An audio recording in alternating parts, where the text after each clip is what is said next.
Goeiemôre. Ek vertrou dit gaan goed met elkeen van julle. Mensies, ek het hierdie woord wat al 'n lang ruk op my hart lê en ek het baie gebid daaroor en ek dink vandag is die dag wat ek dit kan deel met elkeen van julle. Dis nie my kort stukkie woord elke oggend nie. Hierdie is net 'n boodskap, 'n langerige boodskap, maar tog het ons elkeen nodig om hierna te luister. My tema vanoggend is moenie oordeel op iemand se verlede nie. Efesiërs 4:32. Maar wees vriendelik en vol medelee teenoor mekaar en vergewe mekaar soos God julle ook in Christus vergewe het. Mensies, ons leef in 'n wêreld waar mense vinnig is om te oordeel. Mense kyk na jou verlede en besluit dan wie en wat jy is vandag, sonder om in ag te neem wat God intussen in jou lewe gedoen het. Maar laat ek jou vandag vra, hoe was jou verlede? Niemand is sonder foute nie. As ons kyk na Romeine 3:23, almal het gesondig en dit ontbreek hulle aan die heerlikheid van God. Nie een van ons is perfek nie. Ons almal het verkeerde besluite geneem, verkeerde woorde gesê, verkeerde paaie geloop. Tog verwag ons dat ander mense volmaak moet wees of ten minste volgens ons standaarde moet verander.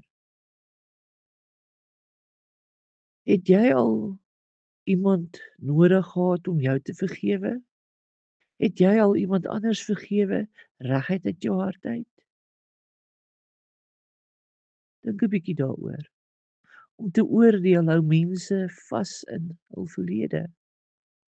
Wanneer jy iemand aan hul verlede hou, ontken jy God se krag en om lewens te verander. Jy sê eintlik jy kan nie verander nie. Maar as ons lees in 2 Korintiërs 5:17, as iemand in Christus is hy 'n nuwe skepping. Die ou dinge het verbygegaan.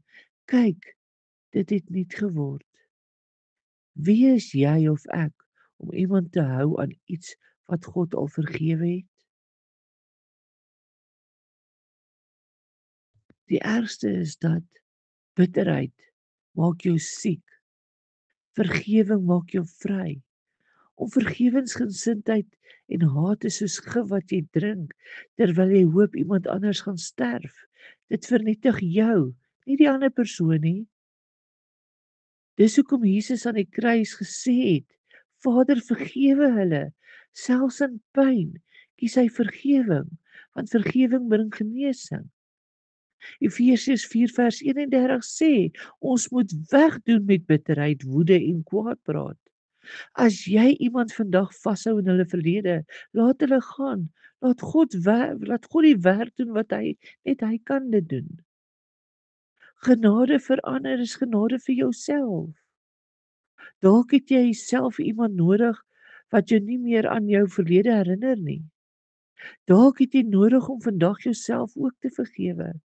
Laat ons vandag besluit om nie meer mense te oordeel nie, om nie in haat of bitterheid te leef nie, om genade uit te deel soos ons dit ontvang het. Mensies, kom ons bid saam. Here, help ons om op te hou om te oordeel. Help ons om nie mense aan hul verlede vas te bind nie. Gee ons 'n hart soos U hart, vol genade, liefde en vergifnis. Maak ons vry van bitterheid en vul ons met U vrede. Ek bid dit in Jesus naam. Amen en amen en amen. Mag jy 'n geseënde dag hê. Liefde. Tata.